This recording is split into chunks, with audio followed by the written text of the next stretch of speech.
नमस्कार, मी किरण देशपांडे. KDTमध्ये आपलं सर्वांचं स्वागत. आपण आलेलो आहोत सिल्लोड शहरातील नामवंत शिक्षक, वक्तृत्वाची एक बुलंद तोफ, ज्यांच्या मार्गदर्शनातून अनेक विद्यार्थी घडलेले आहेत व त्यांच्या वक्तृत्वातून अनेकांना जी चांगली प्रेरणा मिळते आपल्या जीवनासाठी, असे आदरणीय चापे सर यांची आपण आज मुलाखत घेणार आहोत. नमस्कार. नमस्कार सर, आपण आतापर्यंतच्या वक्तृत्वातून आपले जे आविष्कार आहेत समजा इतरांपर्यंत दाखवण्याचं काम केले. मग हे कुठून तयार झालेले आहे सर, की बा आपण एक मार्गदर्शन करू शकतो, चांगलं वक्तृत्व करू शकतो? जीवनात आलेले वेगवेगळे अनुभव, थोरा मोठ्यांचं ऐकलेलं वक्तव्य आणि थोर संत जे समाजाला प्रबोधन करत असतात त्याप्रमाणे आपल्याला करता येईल का असं बहुतेकांना वाटतही असतं. आणि त्यातही वक्तृत्व ही काही प्रमाणात निसर्गदत्त देणगी आहे आणि काही प्रमाणात तिचा विकास करता येतो. विकास या अर्थाने की जर वाचन, चिंतन, मनन अशा पद्धतीने जर माणूस करत गेला आणि समाजाचं भलं व्हावं या एका सद्भावनेपोटी जर आपण समाजापर्यंत जाऊन पोहोचून ते ज्ञान देण्याचं काम केलं तर वक्तृत्व कला ही निश्चितपणे वाढेल. सर, आपलं जन्मस्थान? माझं जन्मस्थान आपल्याच तालुक्यामध्ये असलेलं अण्वी नावाचं गाव, जे की महाराष्ट्र आणि हिंदुस्थानच नव्हे तर शेतीच्या बाबतीमध्ये संपूर्ण जगात दिसतं. अण्वीतील शेती क्षेत्रामध्ये नामवंत असलेले कैलासवासी दादासाहेब अण्वीकर आणि त्यांच्यानंतर कैलासवासी कुमार काका अण्वीकर यांनी शेतीच्या संबंधाने या गावाचं नाव संपूर्ण देशभर पोचतं करण्याचं काम केलं आणि देशातील शेतकऱ्यांना मार्गदर्शन करण्याचं काम केलं. आपलं म्हणजे प्राथमिक शिक्षण कुठं झालं? प्राथमिक शिक्षण माझं जन्मगावी अण्वीला आणि पुढचं? आणि माझी आई माझ्या कमी वयात वारली म्हणून काही शिक्षण माझे मामा आमठांचे काशीनाथ पाटील यांच्याकडे. मॅट्रिकपर्यंत शिक्षण सिल्लोडला, अण्वी ते सिल्लोड 10 किलोमीटर जाणे येणे पायी करून आणि महाविद्यालयीन आणि विद्यापीठ शिक्षण औरंगाबाद. आणि मग पुढचा प्रवास कसा सुरू झाला? 1972ला मी M.Com प्रथम श्रेणीमध्ये पास झालो आणि M.Comला प्रवेश घेतला. त्यावेळेपासूनच वाटत होते की आपण शिक्षण क्षेत्रामध्ये जर गेलो तर अधिकाधिक तरुणापर्यंत आपल्याला पोहोचता येईल आणि म्हणून महाविद्यालयामध्ये प्राध्यापक व्हावंसं वाटत होतं. त्याच वेळेला सिल्लोडला कैलासवासी दादासाहेब पलुसकरांनी यशवंतराव चव्हाण महाविद्यालय नावाचं महाविद्यालय सुरू केलं. त्या महाविद्यालयामध्ये 72ला निकाल लागण्याच्या अगोदर इंटरव्ह्यू झाला आणि इंटरव्ह्यू चांगला झाला, निकाल लागला आणि 15 जून 72ला मला या यशवंतराव चव्हाण महाविद्यालयामध्ये काम करण्याची संधी प्राप्त झाली. मग प्राचार्य स्वरूपातच समजा सुरुवात झाली का मग पुढं? नाही, कॉलेज सुरू झालं त्यावेळेला गायकवाड नावाचे ग्रस्त त्यावेळेला प्राचार्य होते आणि आम्ही त्यावेळेला लेक्चरर किंवा त्यावेळेला मराठीमध्ये अधिव्याख्याता असं म्हणतात, अधिव्याख्याता म्हणून जॉईन झाले. प्राचार्य होण्याकरता किमान 10 वर्ष अधिव्याख्याता म्हणून सर्व्हिस करण्याची आवश्यकता असते. कुणीही MA किंवा M.Com झाल्याच्या नंतर बाहेर पडून लगेच प्राचार्य होऊ शकत नसते. आणि मग कॉलेजच्या काळामध्ये जे आतापर्यंत आपण जे अनेक विद्यार्थी घडवण्याचं काम केले त्यातून म्हणजे आपण प्राचार्य असताना कशा पद्धतीनं आपण त्या ठिकाणी संकल्पना आपल्या रुजवल्या? कुणीही शिक्षक प्राध्यापकाने मी असे विद्यार्थी घडवले असं म्हणता येणार नाही. आपण आपलं काम करायचं असतं. विद्यार्थी ज्ञानार्जन करत ते घडत असतात. आपण आपलं कामच करायचं असतं. 1991पर्यंत मी महाविद्यालयामध्ये प्राध्यापक म्हणून काम केलं. 91ला प्रभारी प्राचार्य म्हणून नियुक्ती झाली आणि 93ला माझी पूर्ण वेळ प्राचार्य म्हणून नियुक्ती झाली. प्राचार्य म्हणून काम करत असताना मराठवाडा पातळीवर प्राचार्याच्या संघटनेमध्ये काम करत गेलो आणि संघटनेमध्ये काम करत असताना विविध महाविद्यालयाचे प्राचार्य त्यांच्या महाविद्यालयामध्ये कसं काम करतात हे पाहण्याची संधी प्राप्त झाली आणि ज्या ज्या प्राचार्यांनी चांगलं काम केलं अशा प्राचार्याच्या कॉलेजमध्ये जाऊन त्यांनी कशा विकासाच्या योजना आणल्या, पैसा कसा उभा केला, विद्यार्थ्यांच्यामध्ये क्वालिटेटिव्ह चेंज करण्याकरता काय काय केलं, प्राध्यापकाचं त्यांनी कशा प्रकारे सहकार्य केलं याचा अभ्यास करता आला आणि त्या प्रमाणात आपल्या महाविद्यालयामध्ये त्याचं अर्थसंबंधन करता येईल का याचा विचार करत असताना बरीचशी कामं महाविद्यालयाच्या बाबतीत चांगली करता येईल. आणि मग त्यानंतर जे समजा आपण सर्वदूर जाऊन समजा अनेक आपल्या वक्तृत्वातून जे आपले जे समजा आध्यात्मिक पायथी असेल किंवा छत्रपती शिवाजी महाराजांविषयी असेल किंवा अनेक जे मान थोर नेते असतील त्यांच्याविषयी आपण जे वक्तृत्व सुरू केलं ते केव्हापासून सुरू झालं? साधारणपणे 1980 पासून मी साधारण जीवनामध्ये वक्तृत्व करण्याचं काम केलं किंवा व्याख्यान देण्याचं काम केलं. परंतु 1983ला आमच्या गावामध्ये अन्विल स्वाध्याय मंडळाचा ज्ञानयज्ञ झाला आणि स्वाध्यायाचे प्रणेते परमपूज्य पांडुरंग शास्त्री आठवले त्यावेळेला अन्विल आहे. त्यांचं व्यक्तिमत्व, त्यांचं वक्तृत्व, त्यांचं त्या विषयाचं ज्ञान, त्यांच्या चेहऱ्याचं तेज हे पूर्णपणे प्रभावित झालं.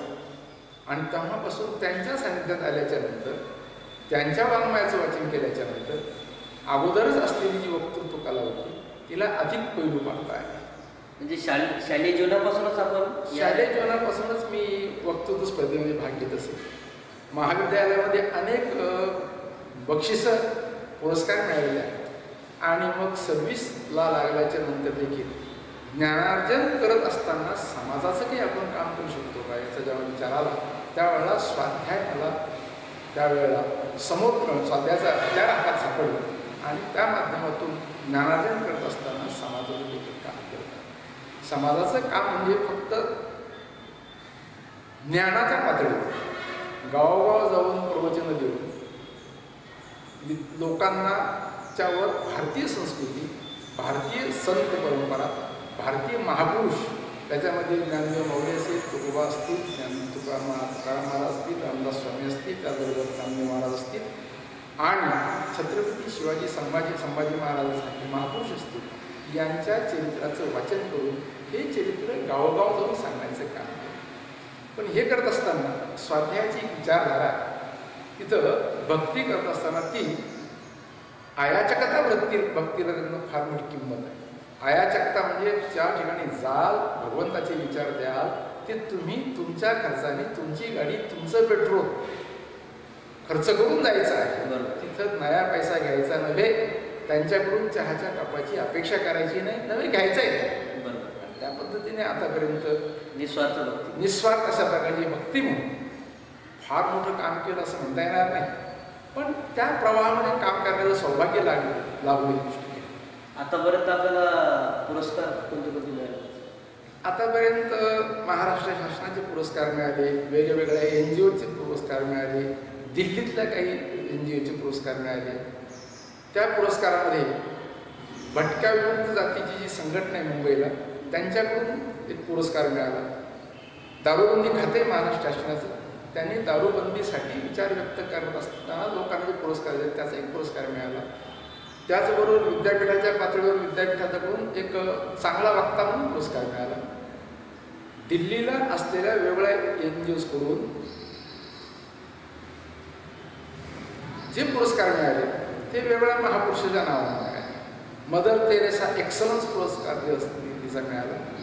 ग्रेट अचिव्हर्स ऑफ इंडिया हा एक पुरस्कार मिळाला. त्याचबरोबर creative thinkers of national level असा एक पुरस्कार मिळाला. अनेक पुरस्कार मिळाले. आणि मग असं एक स्मारकात राहणारा पुरस्कार कोणता की जेव्हा आपल्याला मिळवायचा होता आपण तो मिळवत असेल? पुरस्कार मिळवण्याकरता कधीच काम केलं, परंतु काम करत असताना जर पुरस्कार मिळत असेल तर काम करण्याची शक्ती द्विगुणित होती. आणि हे जे आतापर्यंत मी ज्या वेगवेगळ्या पुरस्काराची नावं सांगितली ह्या पुरस्कारापेक्षा देखील गावोगाव जाऊन ज्या वेळेला आपण ज्ञानदान देण्याचं काम करतो समोरच्या श्रोत्यांचे चेहरे पाहून जो आनंद मिळतो तसा आनंद दुसरा कोणत्याही पुरस्काराला मिळतो. बरोबर. आपल्या एखादी लहानपणीची असं आठवण की जे आताही स्मरणात आहे? अनेक आठवणी आहेत.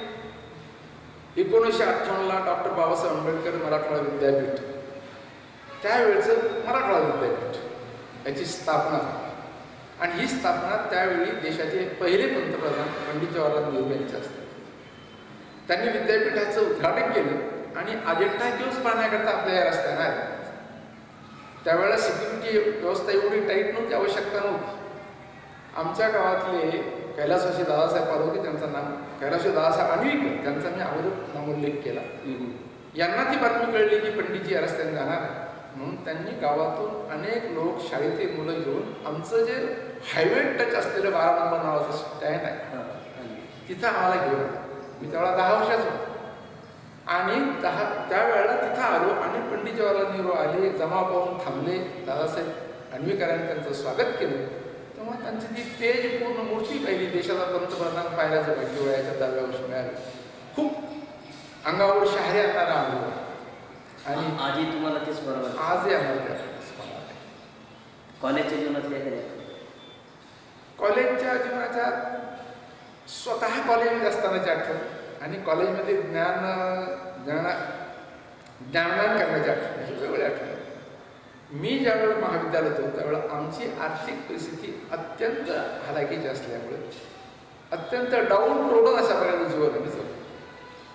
लौकिक अर्थाने पॅन्ट आणि शर्ट आपण ज्याला म्हणतो ते मला BCom पास झाल्याच्या नंतर मिळालं. तोपर्यंत 17 ट्राउझर आणि टोपीवर अजून डॉक्टर बाबासाहेब आंबेडकर महाविद्यालयामध्ये शिक्षण घेतलं.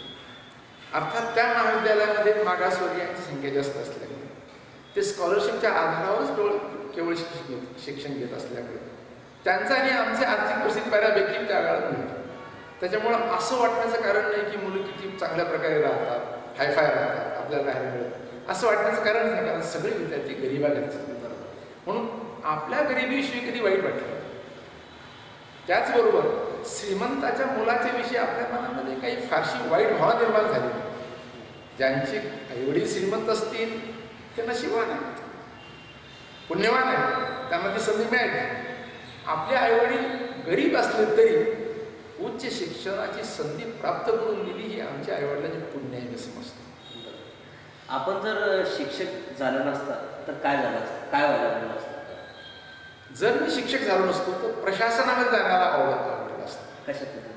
कारण प्रशासनामध्ये ज्याप्रमाणे मी आता असं म्हणालो की शिक्षणाच्या क्षेत्रामध्येच देशाची सेवा किंवा समाजाची सेवा करायला मिळते, अशाच पद्धतीने जर आपण स्वच्छ आणि पारदर्शक प्रशासन केलं तर समाजाची सेवा करण्याची चांगल्या प्रकारचं पुण्य आता मिळू शकतं.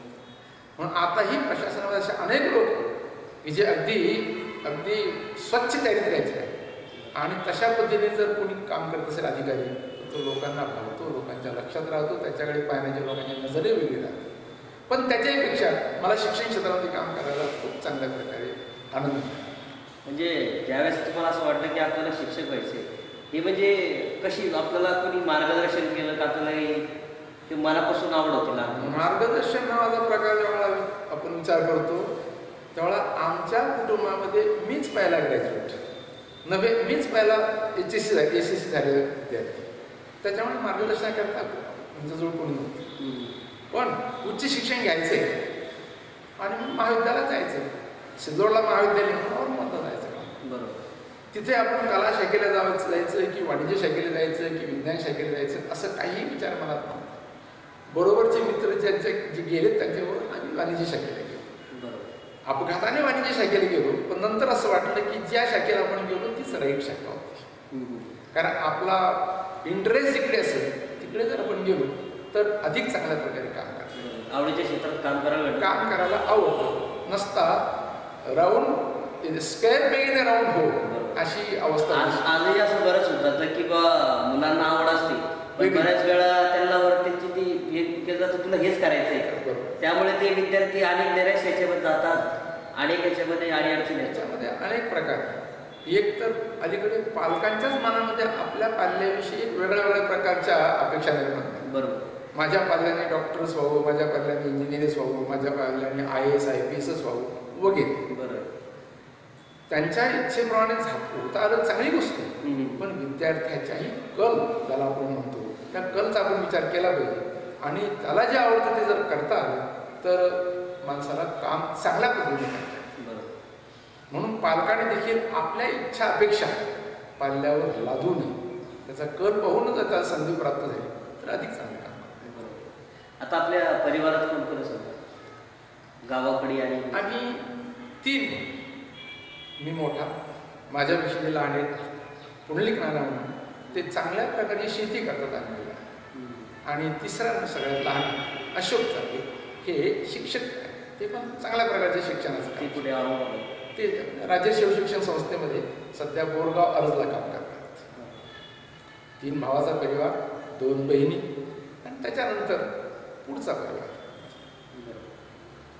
मग सिल्लोडला ज्यावेळेस समजा आपण यशवंतराव महाविद्यालयामध्ये रुजू झाले तर त्यावेळेस सिल्लोडलाच राज होते का आम्ही 15 जून 72ला अपॉइंटमेंट झाल्याच्या नंतर 2 वर्ष मी आणून जाण्याने केलं. कॉलेज उघडलं त्यावेळेला सिल्लोड लहानसे गाव होतं. केवळ 71च्या लोक जनगणनेप्रमाणे 8,000 लोकसंख्या सिल्लोडची. त्यावेळेस इथं राहण्याकरता खोल्या देखील मोठ्या प्रमाणात उपलब्ध नव्हत्या. आणि आमच्या गावाचा अंतर असं होतं की मी शाळेत असताना पायी जाण्याने केलं तर मग प्राध्यापक झाल्यानंतर मोटरसायकल असल्यामुळे जाण्याने करायला असो. म्हणून पहिले 2 वर्ष मी जाण्याने केलं. पण नंतर जेव्हा कॉलेजच्या जबाबदाऱ्या वाढत गेल्या त्यावेळेला घरून जाण्याने करणं शक्य नाही. म्हणून व्यवस्थापनानेच एक आदेश काढला की सगळ्यांनी आता हे पडतात. मग 74 पासून सिल्लोड व्यवस्था. आपल्या आयुष्यात कसं खडंतर काळ कोणता किंवा आता असे असं प्रसंग आहेत आता आणि आपल्याला आतून मार्ग काढायचा आहे म्हणजे सर्व समाज आहे. प्रत्येकाच्या जीवनामध्ये संकट निर्माण होत असतात, वाईट प्रसंग येत असतात आणि त्या प्रसंगातून बाहेर येण्याची ताकद देखील भगवंत देत असतो. पण भगवंत देत असताना आपल्याला स्वतःचे हातपाय हलवावे लागतात. बरोबर. आणि म्हणून माझ्या जीवनामध्ये माझ्या जीवनाचा भांड्याला जो आकार मिळाला तो 3 दादांना मिळाला असं मला वाटतं. माझ्या वैयक्तिक जीवनामध्ये माझे वडील दादा, सार्वजनिक जीवनामध्ये कैलासवासी पालुतकर दादा आणि आध्यात्मिक जीवनामध्ये परमपूज्य पांडुरंग शास्त्री आठवले दादा. या तिघांच्या विचाराचा माझ्या जीवनावर परिणाम झाला आणि मला जे करता आलं फार मोठं कार्य आपल्या हातून झालं असं मानणाऱ्यापैकी मी नाही. पण जे काही करू शकलो या तिघांच्या आशीर्वादाने करू शकलो. अनेक जे प्रसंग आले असतील वाईट प्रसंग त्या प्रसंगातून बाहेर येण्याची शक्ती देखील यांच्याकडेच मिळाली. आज आपल्या आयुष्यात समजा अशी अनेक अडचणी किंवा अनेक प्रसंग येतात आयुष्यात तर ही प्रेरणा देणारे कोण आठवतो समजा आपल्या डोळ्यासमोर आज? सुरुवातीला ज्यावेळेला मी प्राथमिक शिक्षणावर होतो त्यावेळेला आईवडील, माझे मामा आणि आजी. कारण आजीने मला सांभाळ केला, आईच्या आईने, आणि काशीनाथ पाटील कदम आमठाणा यांनी पण सांभाळलं. तर ते ज्या पद्धतीने त्यावेळेला राहायचे त्यांच्या कार्यशैलीचा त्यांच्या विचाराचा माझ्या मनावर चांगल्या प्रकारे परिणाम केला. म्हणून आज मला जे काही चांगलं करता आलं त्याच्यामध्ये ज्या थोडा मोठ्यांची नावं आहेत त्याच्यामध्ये माझी आजी आणि माझे मामा यांचं फार महत्त्वाचं स्थान आहे. आजच्या पिढ्यांना म्हणजे आपण काय सांगू इच्छिता की बा आता आताची पिढी आपण बघताय किंवा नवीन उद्योग किंवा अनेक काही कार्यक्रम उद्योग करत राहत असतात पण ज्यावेळेस कधी पडझड होत असते, संकट येतात तर अशा वेळेस आपल्याला काय सांगू इच्छिता की बा आपण काय केलं पाहिजे अशा काळात? साधारणपणे अशी बोलण्याची प्रथा आहे की हल्लीची पिढी फार वायाला गेली. हल्लीची पिढी आता जुन्या लोकांसारखी राहिली नाही. मी त्या मताचा माणूस. आजही तरुण चांगले आहेत. कारण गीतेमध्ये भगवंताने सांगितले यदा यदाही धर्मस्य ग्लानिर्भवति भारते. ज्या ज्या वेळेला धर्माला ग्लानी येईल, महापुरुषाला त्रास होईल त्या त्या वेळेला मी स्वतः अवतार घेऊन धर्माची परत पुनर्स्थापना केली. अजून भगवंत आले नाही याचा अर्थ असा की त्यांच्या नजरेमध्ये जग बिघडलेलं नाही, जग चांगले. आपल्याकडे गणपतीच्या विसर्जनाचे मिरवणूक आपण पाहिले असते. रात्रभर मिरवणूक चालतात, तरुण तरुणी सगळे रात्रभर रस्त्याने फिरत असतात. पण एखाद्या तरुणाने एखाद्या तरुणीची छेडछाड केली अशी बातमी कधी येते. याचा अर्थ असा की समाज बिघडला असं म्हणणाऱ्यांनी या सगळ्या गोष्टी पाहायला पाहिजे. पंढरपूरची वारी यावर्षी दुर्दैवाने झाली नाही, परंतु जे 10-15 लाख लोक जमा होतात तिथं कुठेही आमच्या आई बहिणीची छेडछाड झाल्याची बातमी येत नाही, कुठे कोणाचं अपहरण झाल्याची बातमी येत नाही, कुठे खिशा कापल्याची बातमी येत नाही. याचा अर्थ असून समाज तितका बिघडला असं मला वाटत नाही. राहिला प्रश्न करिअर करण्याचा. अलीकडच्या तरुणांच्या मध्ये साधारणपणे नोकरी करण्याची एक क्रेज मला निर्माण झाली. ती मला असं वाटतं वैयक्तिक विकासाकरता थोडीशी मागे नेणारी आहे. कारण नोकरी करत असाल तर जे काम आपल्याला करता येईल किंवा जे काम करण्याची संधी प्राप्त होईल त्या कामामध्ये जर कडी मेहनत, इमानदारी आणि नियोजनबद्ध पद्धतीने जर काम केलं तर तो माणूस निश्चित चमकल्याशिवाय राहणार. शेतीचा व्यवसाय असू द्या, व्यापाराचा व्यवसाय असू द्या, शिक्षण असू द्या, प्रशासन असू द्या, राजकारण असू द्या, अध्यात्म असू द्या, कोणत्याही क्षेत्रामध्ये अशा पद्धतीने पण काम केलं तर निश्चितपणे नावाला येतच असतं. पण आताच्या काळात सहजा म्हणजे बऱ्याचशा ठिकाणी शेतीकडे तरुणांचा कल कमी दिसतोय आणि शहरामध्ये जास्त दिसतोय. आता मला असं वाटतं परिस्थिती बदलली, कारण शहरात येऊन नोकरी धंदा मिळण्याचं प्रमाण कमी झालं आणि जर असं असेल तर मग चरितार्थासाठी शेती शोधाचा पर्याय आला. म्हणून आता अलीकडे आपण पाहिलं तर प्रत्येक गावामध्ये ग्रॅज्युएट झालेले मुलं शेती करताना दिसतात. बरोबर, हा एक बदल झाला. खरंच या शेतीला उद्योगाची जोड देता आली पाहिजे म्हणून कृषी उद्योग सुरू केलेले तरुण आपण पाहतो. पूर्वी सिल्लोडच्याही अगोदर फक्त जळगाव जालना आणि औरंगाबादलाच मार्केटिंग करण्याकरता आपल्याला जावं लागतं. आता सिल्लोडला मोठा आहे. याच्या पलीकडे जाऊन आता अलीकडे दर 10-5 खेड्याच्या सेंटरला मोठा तयार झाला. तिथे हे तरुण विद्यार्थी जे ग्रॅज्युएट झालेले ते शेतीचा माल घेतात आणि विकतात. शेती करतात, शेतीचा माल घेतात आणि विकतात. म्हणजे शेती करतात आणि शेती पूरक उद्योग करतात. आजही अनेक तरुण आता स्वतःच्या फोर व्हील गाडीमध्ये फिरताना आपल्याला पाहायला मिळत असेल. याचं कारण त्यांच्यामध्ये तो स्पार्क आहे आणि ते करतात. आता नवीन उद्योगाकडेही जर तरुण वर्गाने वळालं समजा तर अनेक रोजगार निर्मितीचं काम त्यातून होऊ शकतं. आपण जर औरंगाबाद सारख्या शहराकडे नजर टाकली तर तिथे जी कारखानदारी आहे आणि त्या कारखान्यामध्ये जे आपल्या भागातून गेलेले तरुण काम करत आहेत त्यांच्यापैकी किमान 10-5% तरुणांनी स्वतःचं छोटे युनिट टाकलेलं. मग ते फक्त बिअरिंग तयार करण्याचं असेल, ते एखादं वायर तयार करण्याचं असेल, ते एखादं मेकॅनिकल एखादं पार्ट तयार करण्याचं असेल, पण छोटे उद्योग आता तरुणांनी टाकलेले आहेत. अण्णासाहेब पाटील महामंडळ असेल, महात्मा फुले मंडळ असेल, डॉक्टर बाबासाहेब आंबेडकरांच्या नावाने चालणारे काही संस्था मंडळ असतील, यांच्यामार्फत पैसा उपलब्ध होतो. आता पैसा उभा करणे ही समस्याच राहिली नाही. पाहिजे फक्त आपल्याजवळचं नियोजन, काम करण्याची धडाडी आणि काम करण्याची वृत्ती हे जर असेल तर पैसा कुठे उपलब्ध होतो. या मंडळाच्या मार्फत 10-20 लाख रुपये बिनव्याजी मिळत आहेत. अर्थात ही कुणाला मिळणार ज्याच्यामध्ये काम करण्याचं स्पार्क असेल, काम करण्याची तयारी असेल. कारण मंडळ असं वाटते त्याला कोणाला देत ज्याच्यामध्ये काम करण्याची तयारी आहे, कामाचा अनुभव आहे, अशा लोकांना देतात. म्हणून आपल्या भागातल्या अनेक तरुणांनी आता औरंगाबादला स्वतःचे लहान युनिट सुरू केले. अत्यंत समाधानाची बाब आहे. आपली म्हणजे सासरवाडी कुठून?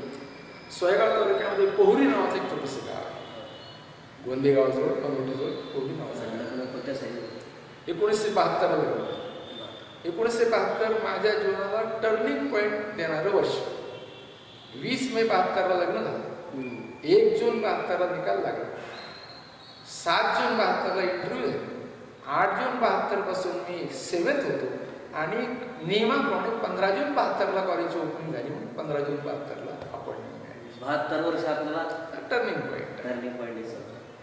मग आपल्या आयुष्यात जे आतापर्यंतचे आपण की पुस्तक रूपातून तयार केलेले आहेत. कसं असतं, प्रत्येकाला भगवंताने एक गुण दिलेला असतो. जे चांगले बोलतात ते चांगले लिहितात असं सांगता येतं. जे चांगले लिहितात त्यांना चांगलं बोलता येतं असं काही सांगता येतं. पण ज्यांना हे सगळं जमलं, चांगलं बोलता येतं, चांगलं लिहिता येतं, पु. देशपांडेसारखे, त्यांना नमस्कार केला पाहिजे. माझ्याकडे लिहिण्याचा गुण जरा कमी. मला बोलता येतं पण लिहायला जरा आवड लागतं. आतापर्यंत काही लिहिलं नाही. असं वाटलं की आपल्याला एक आत्मचरित्र तयार करावं. चरित्र हा जो प्रकार आहे, थोरा मोठ्यांची चरित्र असतात. आपल्या जीवनापासून इतरांना काही ऊर्जा मिळावी अशा लोकांची चरित्र असतात. तेवढा मोठा आपण झालो असं मला वाटत नाही. पण आपण जे केलं, आपण जे कमवलं ते जर इतरांना प्रेरक वाटत असेल तर आपणही लिहिलं पाहिजे. ही गोष्ट केली. पण लिहिण्याच्या बाबतीमध्ये मला तितकं जमत नाही जितकं मी बोलतो. ही मर्यादा प्रत्येकाने मान्य केलीच पाहिजे. आपण आतापर्यंत कधी शालेय जीवनात किंवा कॉलेजमध्ये किंवा आताही समजा कविता वगैरे काही चारोळ्या केल्या नाही, पण लेख लिहिले. वर्तमानपत्रातही लेख आले, मासिकांमध्ये देखील लेख आलेले. बऱ्याचशा वेळेला आध्यात्मिक चिंतनामधून देखील काही लेख लिहिलेले आहेत. आपल्या भागामध्ये उंडणगावला मराठवाडा ग्रामीण साहित्य संमेलन झालं. या संमेलनामध्ये भाग घेतले. अशा पद्धतीने अनेक संमेलनांमध्ये भाग घेतले, ते लेख लिहिले, पण पुस्तक होईल असं लेखन अजून झालं नाही. आमचे मित्र डॉक्टर हेगे आणि शिवाजी वाठोले प्रथितच कवी या नेहमी मागे लागतात. सर तुम्ही काहीतरी लिहिलं पाहिजे, तुम्ही काहीतरी लिहिलं पाहिजे. त्यांचा माझ्या प्रती असलेला आदरपूर्वक मी त्यांचा उल्लेख करतो. पण मला आतापर्यंत लिहायला जमलं नाही, ही खंत आहे. नाही, समजा आता एखाद्या लेखकांनी तुम्हाला सांगितलं मग सर मी तुमचं आत्मचरित्र लिहायला घेतोय, तर ते तुम्हाला आवडेल का? किंवा त्यामध्ये काय वाटतं तुम्हाला? नाही, कुणी जर लिहायला घेत असेल तर त्यांना मी पूर्णपणे मार्गदर्शन करेन, माहिती देईन. त्यामुळे प्रश्न त्याला आत्मचरित्र म्हणून, त्याला चरित्र म्हणून, जे स्वतः लिहितं म्हणून त्याला आत्मचरित्र. इतर जर कोणी लिहित असेल आणि लिहिण्यायोग्य माझं जीवन आहे असं त्यांना वाटत असेल तर आपण त्यामध्ये जरूर. आजही आपण समजा अनेक थोरामोठे विषय असेल जे माहिती मार्गदर्शन द्यायला जातात, मग हे जे सगळं पूर्ण अभ्यास आहे, हे सगळं वाचन आहे, हे कशा पद्धतीनं आपण तयार करत गेला समजा? हा जो ज्ञानाचा साठा आहे हे कशा पद्धतीनं आपण साठवत गेले समजा? पूर्वीपासूनच वाचनाचा छंद आहे. सुरुवातीच्या काळामध्ये अगदी शाळेत देत असताना कथा कादंबऱ्या वाचत होतो. महाविद्यालयात असताना देखील कथा कादंबऱ्या वाचल्या. परंतु मी सर्व्हिसला लागल्याच्या नंतर मात्र ज्या थोड्या मोठ्यांच्या विचारानं आणि कार्याने समाज होऊ शकतो अशा चरित्रावर लक्ष केलं. मग त्याच्यामध्ये डॉक्टर बाबासाहेब आंबेडकर असतील, यशवंतरावजी चव्हाण असतील, महात्मा गांधी असेल, माझे गुरु परमपूज्य पांडुरंग शास्त्री आठवले असतील, अशा अनेक थोरामोठ्यांची चरित्र वाचली. शिवाजी महाराज आणि संभाजी महाराजांचं तर वाचलं, स्वामी विवेकानंदांचं वाचलं, राजमाता जिजाऊचं वाचलं. हे चरित्र वाचून इतरांना देण्याची प्रेरणा हे सेकंड पॉईंट आहे. पण पहिल्यांदा आपल्या जीवनामध्ये त्याचा परिणाम, आपल्या जीवनात बुद्धीमध्ये परिणाम होतो, विकास होतो आणि कळत न कळत त्या पद्धतीने किंवा त्या मार्गाने वागण्याची आपली प्रवृत्ती वाढते. आणि जर त्यांच्या मार्गाने जाण्याची आपली प्रवृत्ती असेल तर समाजामध्ये तो माणूस हवा असा वाटतो. आपल्या वक्तृत्वाला पहिली जी टाळी मिळाली की सापे सरांचं भाषण म्हणजे खूपच चांगलं, खूपच नंबर एक आहे, ऐकलं पाहिजे असं जी प्रतिक्रिया दिली तो क्षण कोणता होता? ते कोण होतं समजा? असं मी 80च्या दशकामध्ये प्राध्यापक म्हणून काम करत असताना आमचे विद्यार्थी आता रिटायर झाले प्राध्यापक शिवराम साखळे यांनी त्यांच्या गावामध्ये शिवजयंतीचा कार्यक्रम ठेवला आणि मला आवर्जून व्याख्यान देण्याकरता बोलवलं. सार्वजनिक जीवनातून ते पहिलं व्याख्यान आणि ते व्याख्यान ऐकून तिथले फेटे बांधलेले, टोप्या घातलेले शेतकरी वर्ग जेव्हा आपासून ते पाहत होते तेव्हा त्यांनी टाळी न वाजवता देखील त्यांच्या चेहऱ्यावर जातो मी भाव पाहिला. तो भाव पाहून असं वाटलं की आपण या क्षेत्रामध्ये काहीतरी करू शकतो आणि केलं पाहिजे, त्याची आवश्यकता आहे. आणि तिथून पुढे मी याच्यामध्ये बऱ्यापैकी गती. मग आतापर्यंत समजा साधारणतः असे किती आपले प्रोग्राम झाले असतील समजा, म्हणजे ज्या ठिकाणी आपण मार्गदर्शन? मी असं लिहून ठेवलं नाही, पण हजाराने हे कार्यक्रम सामाजिक भावनेतून झाले आणि आध्यात्मिक भावनेतून पण झाले. बरोबर. आणि कैलासवासी दादासाहेब पालोदकर राजकारणात होते तोपर्यंत राजकारणाच्या माध्यमातून देखील, कारण कैलासवासी दादासाहेब पालोदकरांचं राजकारण तो एक ऋषितुल्य नेता, ते असेपर्यंत राजकारणाच्या माध्यमातून देखील मी भाषण. मग आतापर्यंत समजा आपल्याला असं एक काळ आला असेल की बा सर आपणही राजकारणात आहे किंवा या क्षेत्रात आहे, या क्षेत्रात आहे, असे कधी आपल्याला ऑफर आले आहेत? अनेक वेळा लोक समाज सांगत असतो की आपण उभं राहिलं पाहिजे, आपण जीवनामध्ये आलं पाहिजे. पण मला माझ्या मर्यादा नाही. राजकारणामध्ये जाण्याकरता त्याचा एक पिंड असावा लागतो, तो माझा निश्चित नाही. आणि हल्लीच्या राजकारणात तर अजिबात जमण्याचं. म्हणून राजकारणात न जाता सामाजिक सेवा करणे जास्त योग्य वाटतं. शिक्षण, समाज आणि अध्यात्म या क्षेत्रामध्ये काम करण्यामध्ये वेगळा आहे. परंतु राजकारणाचे काम करतात त्यांना नमस्कार केला पाहिजे, कारण त्याचा एक विशिष्ट पिंड असतो. ते जे करतात, जे यशस्वी झाले ते यशस्वी झाले, ते झाले म्हणजे आपण होऊ अशा प्रकारे आपण आपल्या मर्यादा प्रत्येकानेच आपले बलस्थान आणि आपली कमजोर स्थान हे ओळखले पाहिजे. आपल्याला आवड कशाची वाचनाबद्दल समजा तशा फारशा अशा सांगण्यासारख्या आवडी नाही, पण आध्यात्मिक वाचन केलं पाहिजे, परिवारामध्ये रमलं पाहिजे, नातेवाईकाच्याकडे गेलं पाहिजे, कार्यक्रम अटेंड केले पाहिजे. व तो लग्नाचा असेल, अंत्यविधीचा असेल किंवा कोणत्याही कार्यक्रम 4 माणसात जायला खूप चांगल्या प्रकारे आवडतं. पण दुर्दैवाने 4 महिन्यापासून 4 माणसांना जायला संधी मिळाली नाही. कार्यक्रमच नाही आणि शिस्त पाळत असल्यामुळे आपणच बाहेर जावं असं वाटतं. बरोबर आहे. आपण कला क्षेत्रामध्ये अनेक कलाकारांना ज्यावेळेस माहिती मार्गदर्शन दिले, तिथं अनेक जे कलाकार असतील आमचे समजा सर्व, यातून आपल्याला विचारातून एक प्रेरणा जी मिळाली किंवा आतापर्यंत आपल्याला असं वाटतं की बा अशा पद्धतीने आम्ही या विषयावर माहिती मार्गदर्शन दिलं होतं आणि आपण ही गोष्ट करू शकतो, असा एक एखादा प्रसंग आहे का? ज्या ज्या वेळेला वेगवेगळ्या क्षेत्रातील लोक कार्यक्रमाचा प्रमुख अतिथी म्हणून किंवा व्याख्याता म्हणून या असं सांगण्याकरता येतात, तेव्हा मी साधारणपणे नकार माल देत नाही आणि ज्या स्वरूपाचा कार्यक्रम असेल त्याच्याविषयी अगोदर अभ्यास करून त्या कार्यक्रमात जातो. शिक्षकी पेशामध्ये मग तो शिक्षक असेल प्रायमरी शाळेचा किंवा प्राध्यापक असेल कॉलेजचा किंवा विद्यापीठाचा, त्याला वर्गावर जात असताना रात्री 3 तास त्याने वाचन केलेच पाहिजे. 1 तास जर बोलायचं असेल, सार्वजनिक जीवनामध्ये देखील अशा पद्धतीने जर तुम्हाला व्याख्यानाला जायचं असेल तयारी करून गेलं पाहिजे. माझा नेहमीचा पूर्वीपासून जी सवय आणि स्वभाव आहे मी तयारी करून जातो आणि म्हणून मग त्या क्षेत्रातल्या लोकांना असं वाटतं की या माणसाला या क्षेत्रात खूप ज्ञान आहे. तसं नसतं, पण त्यांच्या कामापुरतं मात्र निश्चित होत असतं, आनंद वाटतो. आता आपल्याला काय वाटतं की आता पुढं काय केलं पाहिजे, म्हणजे आताच्या पुढचं ते? आता सध्या माझं 72 वर्षाचं वय आहे. भारतीय संस्कृतीप्रमाणे ज्या 4 अवस्था आहेत त्याच्यामध्ये आता मी 3ऱ्या अवस्थेमध्ये आहे, ज्याला आपण वानप्रस्थ अवस्था असतो. आणि वानप्रस्थ अवस्था संपून पुढे संन्यास आश्रम असतो. वानप्रस्थ अवस्थेमध्ये म्हणजे आपण ज्यावेळेला गृहस्थाश्रमामध्ये असतो त्यावेळेला जुन्या भाषेमध्ये 14 आणे वेळ संसाराकरता दिला पाहिजे आणि 2 आणे वेळ समाजाच्या आणि अध्यात्माच्या कामाकरता दिला पाहिजे असा नियम. पण ज्यावेळेला वानप्रस्थ आश्रमामध्ये माणूस प्रवेश करतो त्यावेळेला हे सूत्र उलट बनतं. 14 आणे वेळ त्याने समाज आणि अध्यात्माच्या कामाकरता द्यावा आणि 2च आणे वेळ संसार करता द्यावा. आता वानप्रस्थीमध्ये असल्यामुळे मी संपूर्ण वेळ फक्त आणि फक्त समाजाच्या आणि अध्यात्माच्या कामाकरता खर्च करतो. अर्थार्जनाकरता मी आता काहीही करत नाही, करण्याची आवश्यकता नाही. शासनाच्या नियमाप्रमाणे पेन्शन मिळते आणि पेन्शन हे मरेपर्यंत मिळत असल्यामुळे आणि मेल्याच्या नंतर पत्नी हयात असतेपर्यंत मिळत असल्यामुळे त्या क्षेत्रामध्ये अजिबात चिंता करण्याचं कारण नाही. जर पेन्शन हे शासन देतं म्हणजे समाज देतो तर त्याच्याबद्दल समाजाचं काम केलं पाहिजे.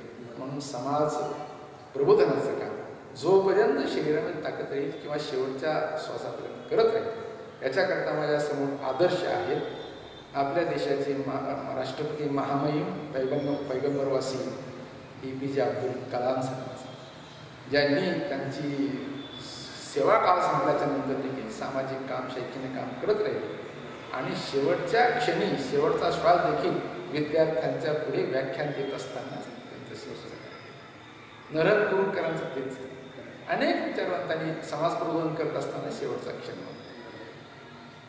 आपली आता प्रकृती चांगली ठेवण्यासाठी आपण आता काय दररोजचा व्यायाम वगैरे योगा? प्रकृती चांगली ठेवली म्हणल्यापेक्षा भगवंताने ठेवली, पण प्रत्येकाची जीवनशैली देखील प्रकृतीवर चांगल्या प्रकारचा परिणाम करत असते. मी सकाळी 1 तास योगा करतो आणि संध्याकाळी 7 किलोमीटर चालतो. आहारावर बऱ्यापैकी नियंत्रण आहे. सकारात्मक विचार प्रणाली आहे. सकारात्मक विचार प्रणाली शरीर प्रकृती चांगलं ठेवण्यामध्ये अहम भूमिका बजावत असते. सकारात्मक विचार प्रणालीचा माणूस नेहमी करता समाधानी असतो आणि समाधानी माणूस सुखी असतो. सुखी जर माणूस असेल तर तो आनंदी असतो. आता आमचा जो कार्यक्रम आहे सुरू यशोगाथा, त्या कार्यक्रमाविषयी आपल्याला काय वाटतं? यशोगाथा आपण हा या माध्यमातून जी कामं आम्ही करतो हेच काम आपण हाती घेतले. समाज प्रबोधनाचं काम विचारवंत खूप आहे, पण त्यांचे विचार समाजापर्यंत पोहोचत करण्याचं महत्त्वाचं काम आपण करतात. म्हणून जेवढं विचार महत्त्वाचे आहे तेवढे विचाराचं वहन होणं देखील समाजापर्यंत जाऊन पोहोचत करणं देखील महत्त्वाचं आहे.